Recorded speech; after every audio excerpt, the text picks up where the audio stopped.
Berlatar di penjara New Jersey, cerita diawali dengan memperlihatkan seorang napi bernama Denny yang sedang melakukan asesmen sosial atau wawancara terakhir guna memastikan kesiapannya kembali ke masyarakat setelah beberapa tahun menjalani hukuman.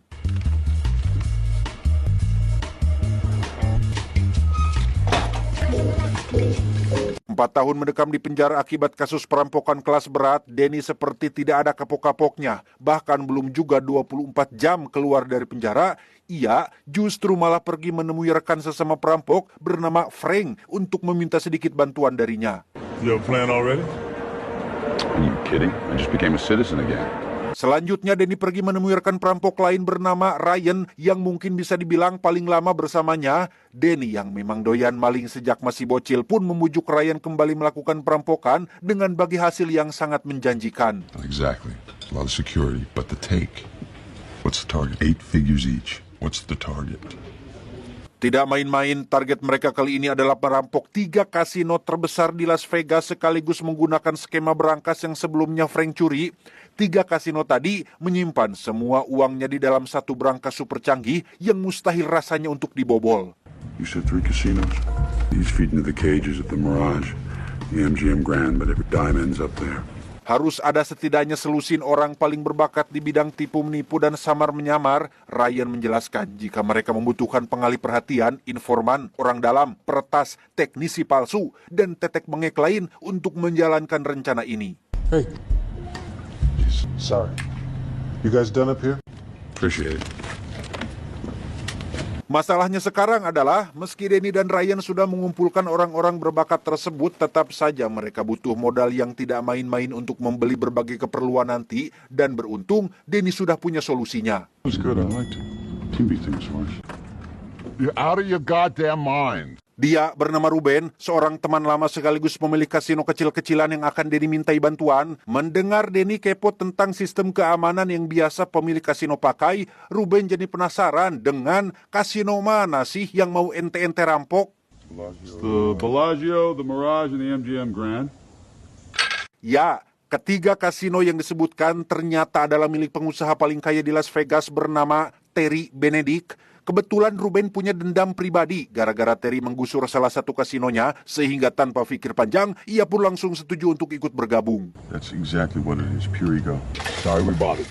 Look, we all go way back and, is that right? Sementara Frank bertugas duluan dengan menyamar sebagai karyawan, Denny sendiri masih sibuk mengumpulkan kru lain, di antaranya ada Malloy bersaudara yang hobi melakukan eksperimen gila seputar elektronik.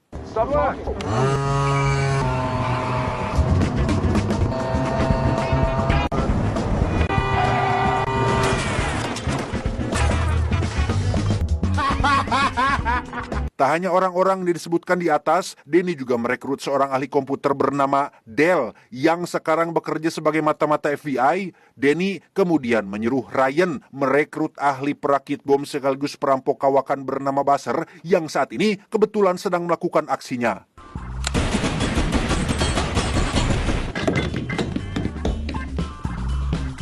Masih dalam rangka perekrutan para perampok handal, Denny dan Ryan rela jauh-jauh pergi ke Hong Kong demi menjemput mantan anggota lamanya bernama Yen. Setelah pensiun dari dunia rampok-merampok, kini Yen bergabung dalam kelompok sirkus akrobatik yang sering manggung di berbagai opera tradisional.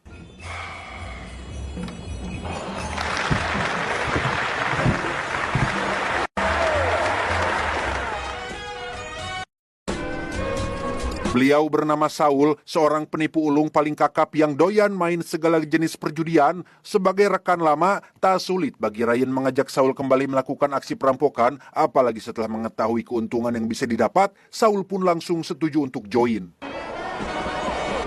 Tell me what the scam is. Terakhir, Denny pergi menemui seorang pencopet handal bernama Linus yang secara teknis memang Linus ini bukan mantan anggota Denny, tapi di masa lalu ayah Linus adalah tangan kanan sekaligus punya hutang budi kepada Denny, sehingga Linus merasa perlu melakukan balas budi. That's the best lift I've seen you make yet. Disinilah para perampok alias mantan anggota Denny sekarang berkumpul di kediaman Ruben untuk membahas rencana perampokan kasinonya. Terdapat 3 kasino besar yang lokasinya berdekatan. Denny menjelaskan jika semua uang dari tiap-tiap kasino hanya tersimpan dalam satu brankas utama. Together, they're 3 of the most profitable casinos in Las Vegas. Let me see. Berlokasi di bawah tanah sedalam 60 meter, di sanalah lokasi brankas utamanya berada, dilengkapi sistem keamanan setara dengan gudang penyimpanan nuklir. Tiap pintu menuju brankas sudah dilengkapi 6 digit kode acak yang selalu berubah dalam waktu 12 jam. First, we have to get within the casino, which anybody will tell you takes more than a smile. Tak cukup sampai situ saja, meski Denny CS sudah berhasil masuk, masih ada keamanan lain berupa sidik jari dan pengenalan suara agar liftnya mau bergerak turun. Bahkan jika mereka ngide masuk lewat bagian lorong, sudah ada detektor gerak yang mustahil bisa dimatikan. Meaning if we were to manually override the lift, the shaft's exit would lock down automatically and we'd be trapped. Yen pun bertanya, jika sistem keamanannya semengerikan itu, kenapa tidak menggali terowongan saja, Mas Denny? Ryan menjawab bahwa dalam radius 90 meter, Terry sudah menanam sensor canggih yang menyebar ke segala arah, sehingga jangankan manusia, tikus yang lewat pun Terry pasti mengetahuinya. There's sensors monitoring the ground 100 yards in every direction if a groundhog were to nest there. Anyone else? Berbeda dengan Yen, Saul justru membayangkan andai kata Denny berhasil mendapatkan semua uang, bagaimana cara dia keluar tanpa ketahuan para penjaga. Entah rencana kejutan apa yang Denny rahasiakan, namun ia menjamin bahwa keluar jauh lebih mudah dari yang Saul bayangkan. Now, there are 11 of us, each with an equal share. Do the math. Okay. Sesuai informasi dari Frank sebelumnya tentang berapa banyak uang yang tersimpan di dalam brankas, mereka semua benar-benar terkejut setelah mendengar totalnya mencapai 150 juta dolar atau sekitar 2,6 triliun jika dirupiahkan, dan itu adalah angka yang sangat fantastis. On a fight night, like the one 2 weeks from tonight, the night that we're going to rob it, 150 million without breaking a sweat. Sebagai langkah awal, Denny menugaskan Linus, Frank, dan Malayu bersaudara untuk mencari tahu tentang semua kebiasaan yang terjadi di setiap kasino, dimulai dari rotasi jam kerja, jalur keluar masuk troli uang, satpam, dan petugas yang punya akses keamanan, termasuk apa yang mereka kerjakan pada jam istirahat. Built as labyrinths to keep people in and out. He went through at 1046. Get a watch that works. Giliran Basser, ia pergi ke jalur pembuangan air untuk memeriksa instalasi listrik yang nantinya akan dimatikan. Lanjut tahap ketiga, yaitu pengawasan. Denny ingin agar dirinya bisa memantau atau mengawasi semua aktivitas para petugas kasino dan menugaskan Del untuk pekerjaan satu itu. And one of them's lonely. Memanfaatkan wanita penghibur yang dibayar demi menggoda salah satu petugas kasino, Ryan akhirnya berhasil mendapatkan kartu keamanan dan langsung memberikannya kepada Del untuk lanjut ke tahap penyamaran. Watch it, bud. Friend, jackass. 433, we have a visual impairment. Exit door camera. Copy that. Sementara Malayu bersaudara membuat keributan di kasino sebagai pengalihan, Del sendiri menyamar sebagai satpam dan sudah lolos melewati pintu keamanan. Sambil melihat denah lokasi yang digambar pada telapak tangan, ia pun berhasil masuk ke ruangan server.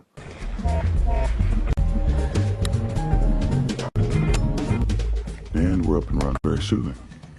Beres memasang alat peretas CCTV, Delta sengaja berpapasan dengan petugas kasino yang tampak mencurigai gerak-geriknya. Sempat bingung mencari jalan keluar gara-gara gambar denahnya terhapus oleh keringat. Del semakin dibuat panik saat si petugas berteriak memanggil namanya sehingga... Hey, drop this. Beruntung si petugas hanya bermaksud memberikan alat-alat Del yang sempat tertinggal di ruangan server. Dengan fakta bahwa ini akan menjadi perampokan paling gila dalam sejarah, maka dibutuhkan strategi yang matang agar semuanya berjalan lancar, sehingga beberapa minggu sebelum eksekusi, Denny memanfaatkan semua modal pemberian dari Ruben untuk membuat ruangan simulasi berangkasnya. Untuk Saul, dia akan menyamar sebagai mafia penjual senjata internasional yang harus melakukan kontak langsung dengan Terry. Masih dengan modal pemberian Ruben, Saul ditemani Malayu bersaudara pun pergi ke kasino dan bermain judi bersama orang-orang kelas atas demi mencuri perhatian bos Terry.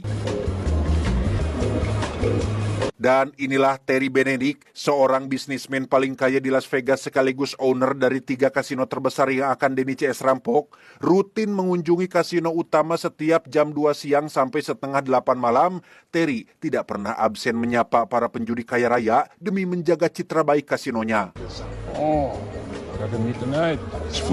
Selesai ramah tamah, barulah Terry kembali ke bisnis dengan memeriksa map hitam berisi laporan pendapatan kasino per satu harinya.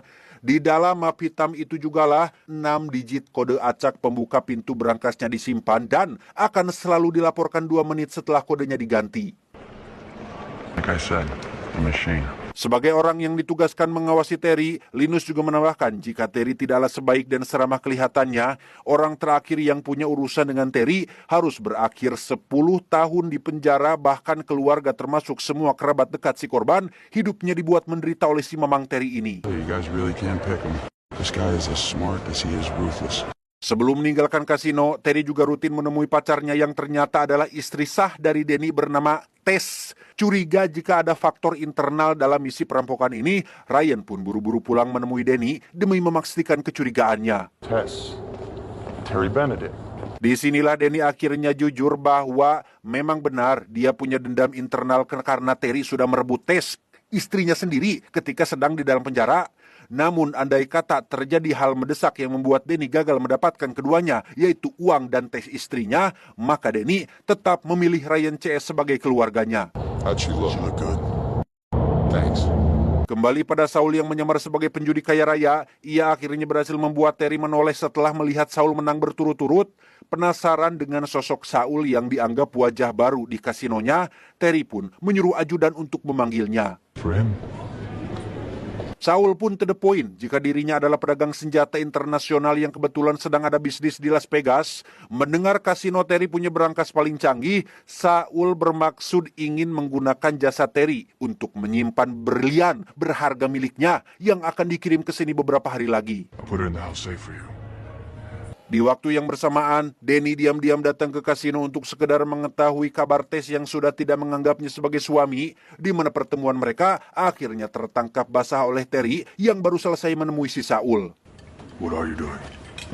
Danny was walking through the restaurant and spotted me. Sebagai seseorang yang sudah lama mengenal Tess termasuk seperti apa latar belakangnya, Terry sudah tahu siapa Denny, bahkan alasan kenapa Denny sempat mendekam di penjara. Namun demi menghargai perasaan Tess, Terry pun memaklumi kedatangan Denny kemari. Terry. Danny. Singkat cerita, Denny CS pun sudah berkumpul di ruangan berangkas palsu atau simulasi untuk melakukan percobaan terakhir. Memanfaatkan keahlian akrobatik Yen, mereka akan memasukkannya ke dalam troli uang yang di atasnya sudah ada koper berlian milik Saul, kemudian harus keluar tanpa mengenai sensor pendeteksi gerak.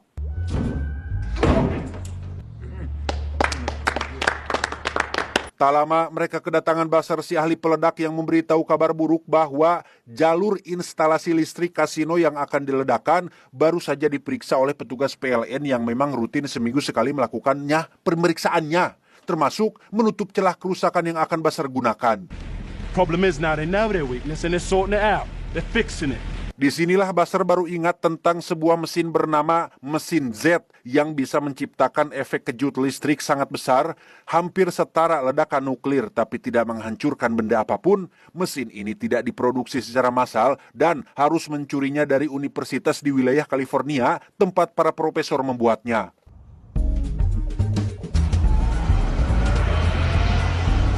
Setibanya di lokasi, Denny meminta Linus berjaga di mobil sampai mereka kembali. Bukannya nurut, Linus yang gabut pun malah masuk tepat saat Denny CS membawa mesin jetnya keluar dari pintu sebelah, sehingga alih-alih berjalan lancar, mereka justru harus menyaksikan Linus dikejar oleh para satpam.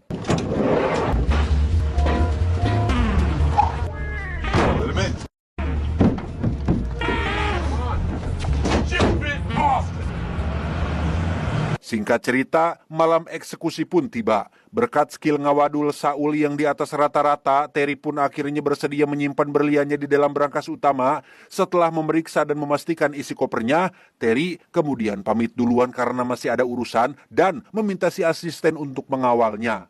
I just don't trust you. You leave me no choice. Tepat saat Terry keluar dan mengambil map hitam berisi kode acak itulah, datang Linus berpura-pura sebagai agen FBI bermaksud menangkap karyawan Terry yaitu Frank, diduga terlibat kasus penipuan dan pencucian uang. Terry diminta ikut sebentar untuk menemui si Frank. What to say to that? That's... You, sir, of all people, know that... No, I didn't mean... Okay, come on, sit down. Dan ya, sempat terjadi cekcok antara Frank dan Linus tetapi masih bagian dari rencana. Terry tidak sadar jika Linus baru saja mencopet kertas berisi kode masuknya dan buru-buru pamit untuk membawa Frank ke kantor FBI.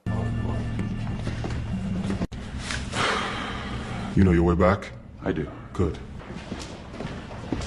Sementara perhatian Terry masih teralihkan, kini giliran Baloy bersaudara yang beraksi dengan membawa troli uang dan memasukkan yen ke dalam, berlokasi di depan pintu berangkas utama. Mereka pura-pura lupa membawa kunci keamanan dan menitipkan trolinya pada petugas di sana, tepat saat koper milik Saul akan dibawa masuk.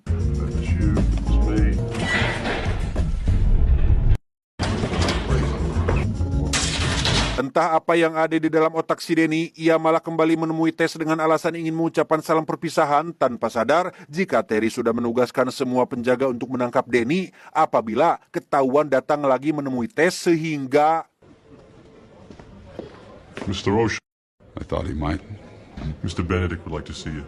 Denny pun dibawa ke gudang kosong dan diminta menunggu Terry yang katanya ingin bicara empat mata. Alih-alih datang setelah ngehulang hampir setengah jam, justru malah preman inilah yang ternyata Terry kirim untuk menghajar Denny sehingga... All right. Bruiser. Not until later. Dikira serius, preman ini ternyata adalah teman Denny yang sudah lebih dulu dibayar untuk membantunya. Sementara Denny akan kabur lewat atap, si preman diminta pura-pura memukul lemari agar terdengar seolah sedang menghajar Denny untuk mengelabui para penjaga di luar. Come on, get up. Get up. Kembali pada Linus yang baru tiba di depan lift menuju berangkas utamanya berada, Saul langsung pura-pura pingsan demi mengalihkan perhatian dua petugas CCTV agar Linus tidak ketahuan, sehingga ketika mereka berdua lengah, disitulah Dale mulai meretas CCTV-nya. Going to video. We have a man down and he appears to be unconscious. Setibanya Linus di dalam lift, sudah ada Denny yang menunggu di atap untuk menerobos masuk melalui lorong. Tak jauh dari lokasi kasino, Buster terlihat baru selesai mempersiapkan mesin jet pemadam listriknya dan...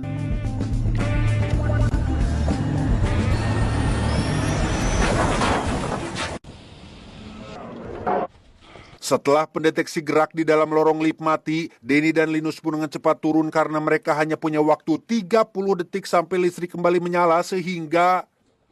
Go.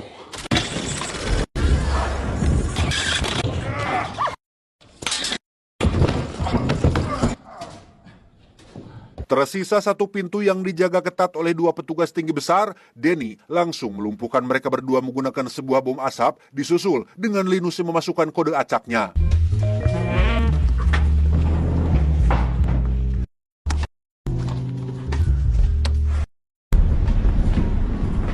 Kini mereka tinggal menunggu aba-aba dari yen yang saat ini baru saja keluar dari troli uang. Koper milik Saul yang Terry anggap berlian sebenarnya adalah bom kecil yang untuk meledakkan pintu terakhir yang jika sampai yen gagal melewati laser pendeteksi gerak, maka sia-sialah misi perampokan ini.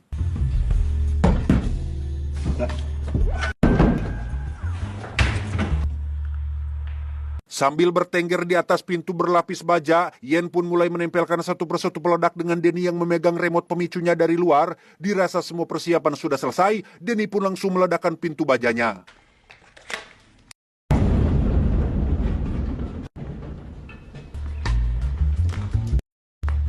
Yen? Tak lama, Tess yang sedang bersama Terry tiba-tiba mendengar dering ponsel dari saku jaketnya, padahal jelas-jelas dia tidak memakai ponsel. Curiga ada yang tidak beres, Terry pun mengangkat panggilan tersebut yang ternyata itu adalah panggilan dari Ryan. The man who's robbing you?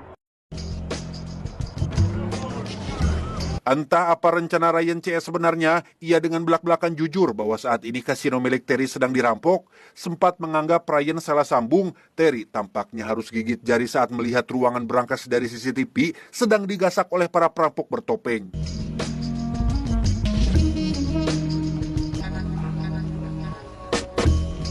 Disinilah Tess baru ingat ketika pertemuan terakhirnya dengan Danny yang diam-diam sudah memasukkan ponsel tersebut ke dalam saku bajunya, namun belum juga memberitahu hal tersebut. Terry keburu menyuruhnya pergi ke restoran duluan dan akan menyusul sebentar lagi. All right. Kembali ke panggilan telepon, Ryan menjelaskan bahwa dirinya akan merampok separuh dari isi berangkas Terry atau sekitar $80 juta dengan catatan Terry harus membiarkan petugas kasinonya memuat uang tersebut ke dalam mobil van putih yang sudah menunggu tepat di depan kasino. Maybe. May I ask how you expect to leave? Bukan tanpa jaminan, Ryan juga menambahkan bahwa uang sisa $80 juta yang ditinggalkan di dalam berangkas bersama para perampok sudah dipasangi bom dan siap diledakkan kapan saja, sehingga jika sampai Terry tidak membiarkan mereka keluar hidup-hidup, maka bersiaplah melihat semua uangnya terbakar. Make the call.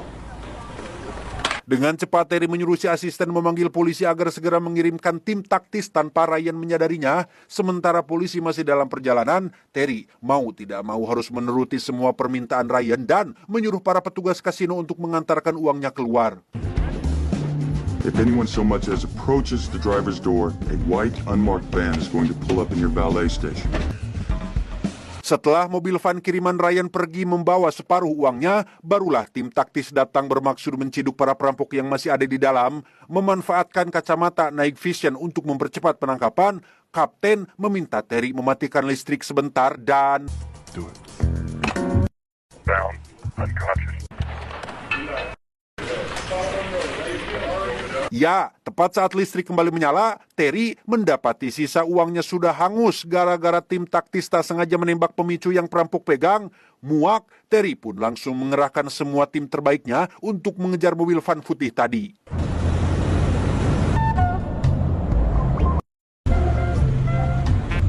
Get out of the van now! Beruntung anak buah Terry berhasil mengejar dan mengepung mobil Ryan tepat waktu, yang ketika si anak buah bermaksud membuka pintu belakang untuk memeriksa uangnya, tiba-tiba... There's nobody inside.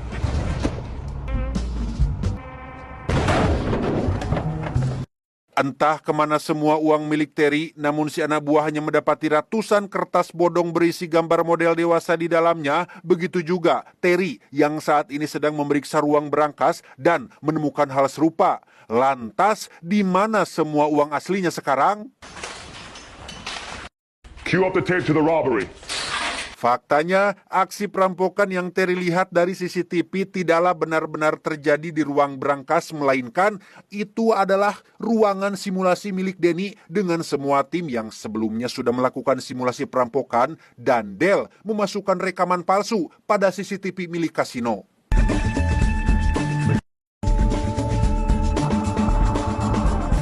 911 emergency response. Untuk tim taktis yang Terry telepon, itu sebenarnya adalah Ryan yang menyamar setelah Dale si peretas berhasil menyadap panggilannya.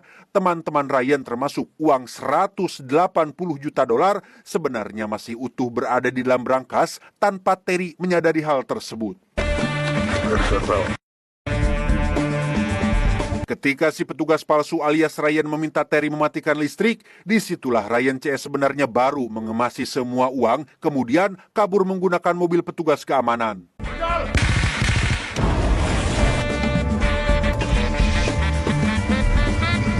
Curiga jika semua rencana perampokan ini adalah ulah si Danny, Terry buru-buru pergi ke gudang untuk menanyakan secara langsung, dan luar biasanya, Danny sudah berada di sana seolah tidak pernah terjadi apa-apa.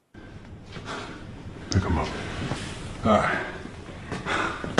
Karena Terry tidak punya bukti apapun yang memberatkan Danny atas tuduhan kasus perampokan, Terry mau tidak mau harus membiarkan Danny pergi jika tidak ingin mendapatkan tuntutan hukuman, dan itu adalah terakhir kalinya mereka bertemu. Okay. You're free to go. Untuk Ryan CS, mereka terlihat sedang menunggu Danny di seberang kasino dengan uang $160 juta yang siap dibagi rata. Setelah perampokan ini, mereka sepakat untuk pensiun dan memulai kehidupan baru masing-masing sebagai pribadi yang lebih baik.